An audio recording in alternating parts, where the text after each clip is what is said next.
Hello दोस्तों, स्वागत है आपका इवोल्यूशन क्लासेस में। कल हम लोग रेशियो के बारे में, अनुपात के बारे में जाने थे कि अनुपात किसको कहते हैं। आज हम अनुपात यानी रेशियो के प्रकार के बारे में जानेंगे। चलिए चलते हैं हम लोग। Types of ratio. Continued ratio यानी वितता अनुपाती। ए बी सी तीन सजातीय राशियों के बीच ए का जो संबंध बी के साथ है, यदि बी का वही संबंध सी के साथ है, तो इस आपसी संबंध को क्या कहते हैं? वितता अनुपाती यानी कंटिन्यूड रेशियो कहते हैं।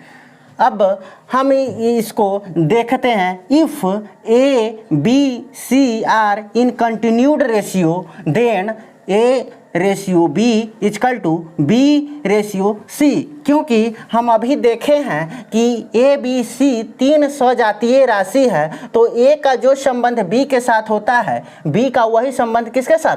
सी के साथ होता है।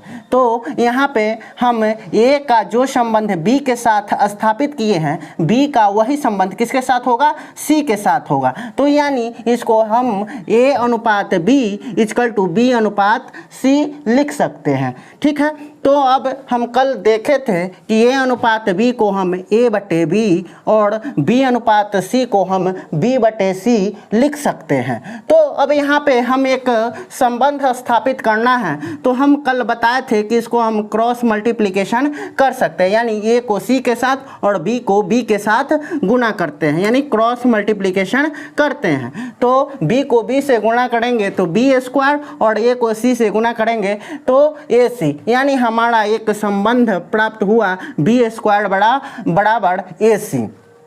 अब एक एग्जाम्पल के तौर पर लेकर क्वेश्चन हम देखते हैं। कह रहा है 3, 5 एवं x आपस में वितता अनुपाती है, तो x का मान क्या होगा, यानी x बराबर व्हाट।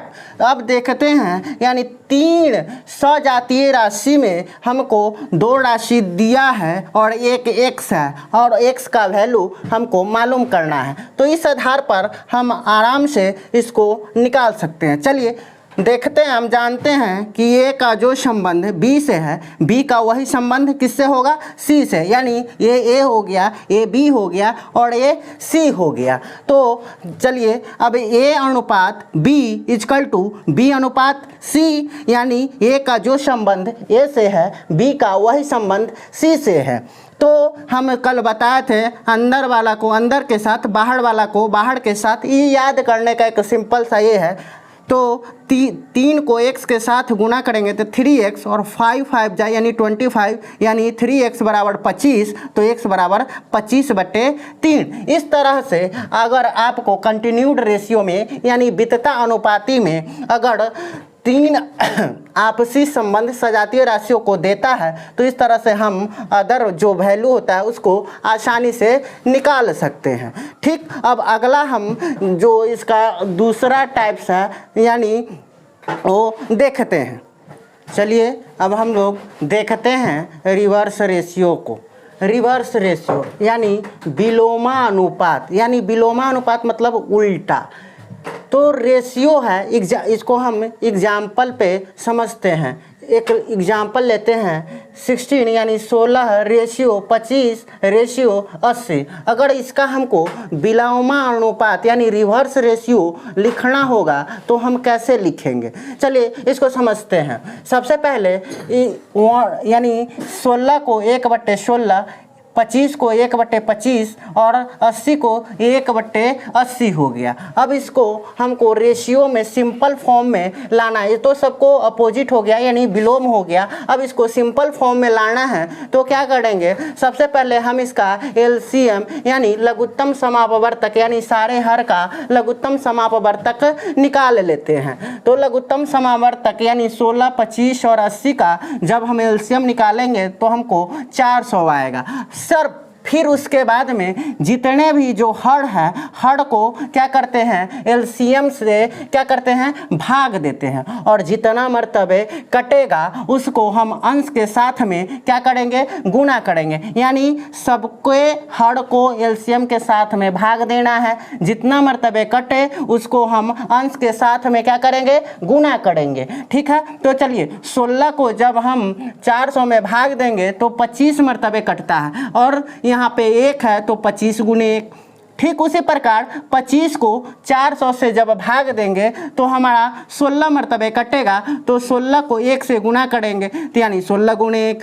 फिर 80 को, यानी सारे हर को हमको भाग देना है, तो 80 को 400 में जब भाग देंगे तो 5 मर्तबे कटेगा, तो 5 गुणे 1। अब देखते हैं 25 गुणे 1 25, 16 गुणे 1 16 और 5 गुणे 1 5। यानी हमारा जो विलोमा अनुपात 16, 25 और 80 का हमको कितना मिल गया, 25:16:5। यानी इसका हमको रिवर्स रेशियो क्या हो गया, 25:16:5।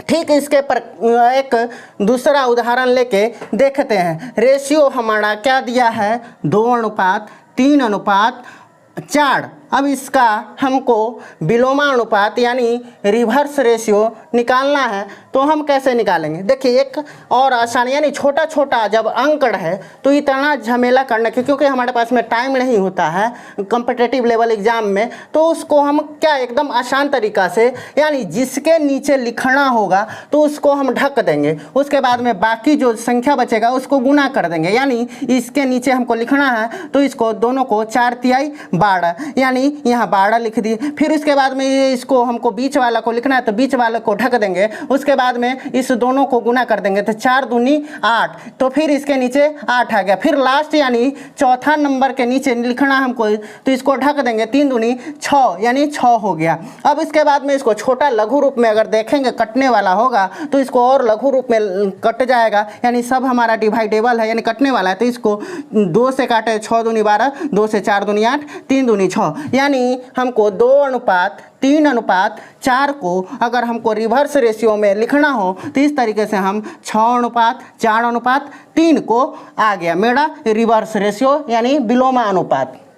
अब एक नेक्स्ट एग्जाम्पल, अगर सिर्फ 2 ही फॉर्म में हमको रहे 3:5, अगर इसका विलोम अनुपात यानी रिवर्स रेशियो लिखना हो तो इसको हम कैसे लिखेंगे, सीधा सा है 5:3 इसका रिवर्स रेशियो हो गया। फिर एक नेक्स्ट एग्जाम्पल लेके हम देखते हैं।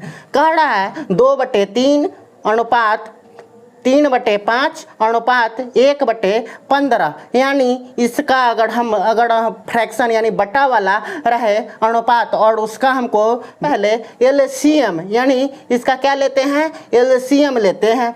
एलसीएम ले लेंगे तो 3, 5 और 15 का एलसीएम कितना आ जाएगा, 15 आ जाएगा। और क्या करते हैं, एलसीएम को हम किससे भाग देते हैं, यानी एलसीएम को हर को एलसीएम में भाग लगाएंगे तो 3 को 15 में भाग देंगे तो 5, 5 से 2×5 10, 5 में 15 से भाग देंगे 3 यानी 3×3=9, उसके बाद में फिर 15 को 15 से भाग देंगे 1 तो 1×1 यानी 5×10, 3×3=9, 1×1 1, यानी इसका हमको 10, 9 और 1 यानी इसका हमको प्राप्त हो गया। अब फिर आगे हम देखते हैं, अब चलते हैं नेक्स्ट टॉपिक की ओर। कह रहा है किसी संख्याओं को रेशियो में उनके एचसीएफ से गुणा करने पर संख्याएं प्राप्त होंगे। यानी किसी भी संख्या यानी कोई संख्या आपको दिया रहे रेशियो के रूप में यानी अनुपात के रूप में और उसका एचसीएफ दिया रहेगा तो हम उस अनुपात वाले यानी जो संख्या रेशियो यानी अनुपात के रूप में दिया है और हमको एचसीएफ भी दिया है तो हम उसके अनुपात में एचसीएफ से गुणा कर देते हैं तो हमको क्या हो संख्या प्राप्त हो जाता है। अब इसको एक एग्जाम्पल लेके हम देखते हैं, समझने का प्रयास करते हैं। चलिए, कह रहा है 3 संख्याओं के बीच में 1:2:3 का अनुपात एवं उनका एचसीएफ 15 है। तो संख्या ज्ञात करें। अभी हम जाने हैं कि अगर हमको अनुपात दिया रहे और उसके बाद में HCF ज्ञात रहे, पता रहे, तो हम क्या करते हैं, अनुपात में HCF से गुणा करते हैं तो हमको संख्या प्राप्त हो जाता है। तो हम क्या करेंगे, डायरेक्ट HCF को अनुपात में यानी 15 × 1 बराबर 15, 15 × 2 बराबर 30 और 15 × 3 बराबर 45। इस तरह से हमको संख्या प्राप्त हो गया 15, 30 और 45। अब आते हैं एक छोटी छोटी जो बात है वो जानते हैं, फिर इसका हम क्वेश्चन जब बनाएंगे, सॉल्व करेंगे तो उस समय इस सारे चीज़ों को प्रयोग करके और अभी अच्छे तरीके से समझेंगे। फिर देखते हैं मध्य समानुपाती, यानी मध्य समानुपाती बराबर क्या होता है, √AB। तृतीय समानुपाती बराबर क्या होता है, B²/A। अब इस पर एक एक क्वेश्चन अभी करके देख लेते हैं। फिर जब हम अभी ये थ्योरी चल रहा है रेशियो एंड प्रोपोर्शन का, सारा जब थ्योरी खत्म कर लेंगे तो उसके बाद में इस पे बहुत सारा जब क्वेश्चन सॉल्व करेंगे तो इस तरह का हमको क्वेश्चन मिलेगा, तो उस पर आसानी से अभी समझे रहेंगे तो आसानी होगा बनाने में। चलते हैं फिर भी अभी एक एक क्वेश्चन इस पे कर लेते हैं। मध्य समानुपाती बराबर क्या होता है, √AB। कह रहा है 18 एवं 18 का मध्य समानुपाती ज्ञात करें। इस तरह का क्वेश्चन हमसे पूछेगा कि 18 और 18 का मध्य समानुपाती ज्ञात करें, तो हम जानते हैं कि मध्य समानुपाती निकालना होता है तो √AB, यानी ये संख्या A मान लेते हैं, इसको B मान लेते हैं। अगर हमको मध्य समानुपाती निकालना है तो मध्य समानुपाती यानी √AB यानी √18 × 8 यानी √18 8 144, और 144 को जब हम बाहर निकालते हैं यानी 12 × 12, रूट को लिख सकते हैं, जब 2 है तो एक बाहर निकल जाता है, यानी हमको क्या निकल गया, 12। ठीक उसी प्रकार अब आते हैं एक क्वेश्चन तृतीय समानुपाती को। 4 एवं 12 का तृतीय समानुपाती ज्ञात करें। तो तृतीय समानुपाती बराबर हम जानते हैं क्या होता है, B²/A। तो हमको 4 को A मान लिए, 12 को B मान लिए, और तृतीय समानुपाती हम जानते हैं, अभी पढ़े हैं, B² यानी B 12, तो 12 × 12 और A 4 तो बटे 4 यानी 4 तिहाई 12, 12 तिहाई 36। हमारा इस तरह से 4 एवं 12 का तृतीय समानुपाती क्या आ गया, 36 आ गया। ठीक है, आज के लिए इतना ही। अगर हमारा वीडियो अच्छा लगता है तो प्लीज़ इसे लाइक करें, सब्सक्राइब करें और दोस्तों के साथ शेयर करें। अब अपना कीमती वक्त देखकर हमारा वीडियो देखने के लिए धन्यवाद।